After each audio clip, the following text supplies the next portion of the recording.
Vocês já pararam para pensar o que aconteceria se a gente deixasse de acreditar no que é certo e no que é errado? É isso aí, rapaziada. No vídeo de hoje vou apresentar aqui para vocês esse livro, A Abolição do Homem, do C.S. Lewis, beleza?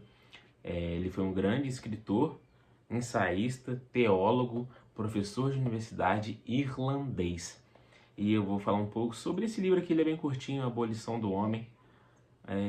Tudo o que cerca ao redor dos pensamentos intrusivos de C.S. Lewis está aqui nesse livro sobre, o homem, sobre o processo evolutivo. Esse livro, rapaziada, ele foi lançado no meio da Segunda Guerra Mundial, Ele é de 1943. E esse livro aqui, ele fala um pouco sobre a moral, um pouco de ética e aquilo que ele se chama de Tao. Isso mesmo, T-A-O. E o conceito de Tao, ele é simplesmente muito interessante porque é um pouco sobre a parte tão quanto moral da filosofia, mas também é a parte da religião chinesa, por exemplo. É a ordem natural do universo. É que o ser humano ele tem que realizar o máximo do individual em sua potência máxima, mas em harmonia com a natureza. É o processo evolutivo que a gente tem que seguir a ordem natural das coisas. Então, meio que a gente não tem que avançar além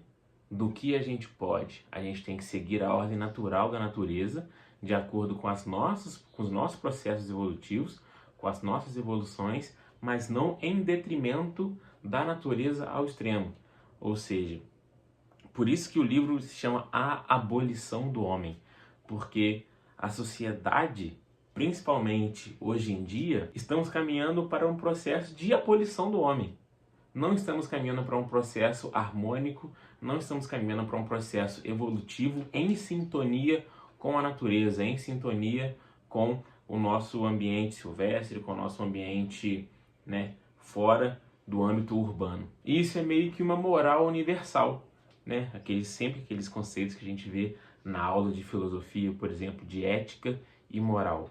O que é agir de uma forma ética e o que é agir com moralidade. E é isso aqui que o livro prega, que o C.S. Lewis prega. É que a gente haja com essa moral universal para que a gente não acabe ferindo os preceitos éticos, do próprio indivíduo em relação à sociedade.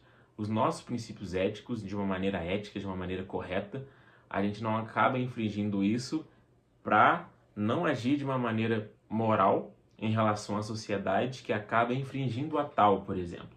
Então, é meio que um fator muito importante para que a gente consiga viver em sociedade, para que a gente consiga prosperar como indivíduos, tanto intelectual como manual, e principalmente para a gente conseguir alcançar as evoluções que a lei natural, que a lei da natureza quer que a gente alcance, porém, como eu falei anteriormente, sem detrimento da própria natureza. Ou seja, é uma passagem que o C.S. Lewis diz que os homens, sem isso, sem essa parte moral, sem essa parte da tal, sem essa parte ética, os homens tornam-se escravos das próprias emoções.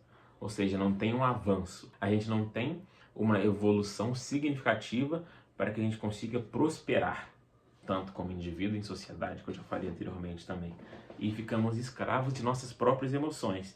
E isso é muito prejudicial ao homem, é muito prejudicial à sociedade de forma equivalente. Porque se o homem não está concomitantemente bem, intrinsecamente, dentro com ele mesmo, com os seus próprios preceitos éticos e morais, como que ele vai estar bem em sociedade? Como que aquilo vai ser refletido na sociedade? De uma maneira negativa. Ou seja, tudo que a gente, o homem, no caso, ele é nele, em si, como pessoa, ele vai refletir para fora de uma maneira exacerbada, tanto para os dois lados, tanto para o bem, tanto para o mal. Ou seja, se a gente não tem essa parte da moral, a gente vai agir de uma forma exacerbada para a sociedade de uma maneira não tão interessante. E partindo desse ponto, o C.S. Lewis ele critica profundamente, porém de uma maneira sutil, a educação das crianças nas escolas. por conta de toda essa parte da moral e da ética, né? Da tal em si. Pois, de acordo com ele, a educação nas escolas relativizam ou ridicularizam todos esses valores, que é algo que tinha que ser ensinado e prosperado de uma maneira exuberante, de uma maneira bem significativa para poder moldar, né, aquele indivíduo em sua totalidade universal sobre a moral, sobre a tal, sobre a ética, por exemplo. Ou seja, diante disso, Lewis ele fala que, de acordo com os livros didáticos, por exemplo, as escolas tratam isso de uma maneira subjetiva, não de uma maneira de como tem que ser, que é de uma maneira objetiva. Ele costuma chamar isso de educação de homem sem peito. Por quê? As pessoas têm inteligência, que é a cabeça, e desejo, que é o estômago, mas não tem a parte moral, que é o peito. Que esses são sentimentos nobres e virtuosos que deveriam ser moldados ou despertados nas crianças em si nas escolas. E de acordo com isso, ele acredita que, de acordo com todas as situações, surgem pessoas que são incapazes de julgar corretamente as coisas ao longo de sua vida e acabam fazendo com que elas não entendem o que é realmente um processo evolutivo, que é realmente um processo de moralidade em toda a sua singularidade de sociedade, por exemplo.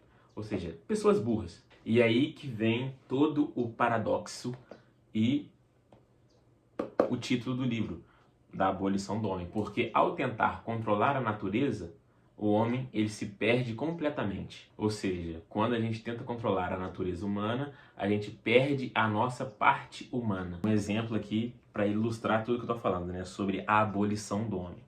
Quando o homem, no caso, tenta controlar a natureza humana, que é o homem se aperfeiçoar, é o homem conseguir tecnologias novas para se manter em destaque de acordo com a sociedade, que é manipulando os valores morais, engenharia genética, por exemplo, realizando tipos de propaganda, ou na própria educação também, como a gente comentou anteriormente, né, das crianças nas escolas. O homem não só está apenas se aperfeiçoando, mas também está criando todo um sistema de controle em cima dos outros homens. Tem até uma parte do livro que ele fala que o poder do homem de fazer o que quiser é também o poder do homem em cima de outros homens. Que a cada avanço, os homens que estão no controle, eles vão tomar decisões para os homens que não têm nenhum controle sobre aquela situação.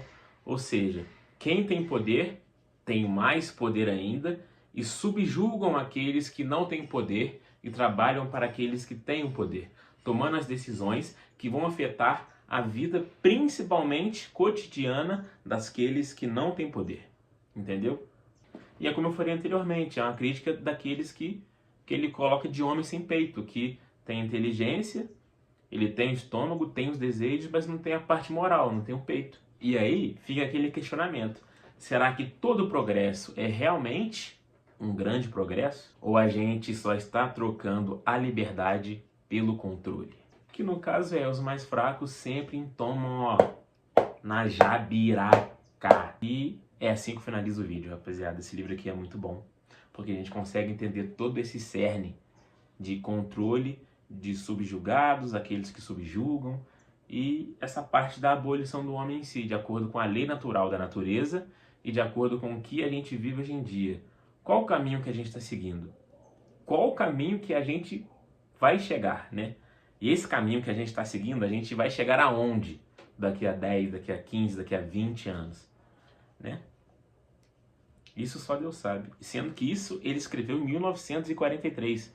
A gente já está em 2025 e a mesma colocação que ele coloca aqui na época, porque eu te falei que é um livro que escreveu durante a Segunda Guerra Mundial, então faz total sentido, a gente consegue se encaixar nos dias de hoje. E vai conseguir se encaixar daqui a 10, 20, 30, 40 anos. Ou seja, aonde a gente quer chegar, rapaziada, com todo esse senso de moralidade e ética que estamos vivendo hoje em dia. Um beijo, se inscreva no canal e até a próxima.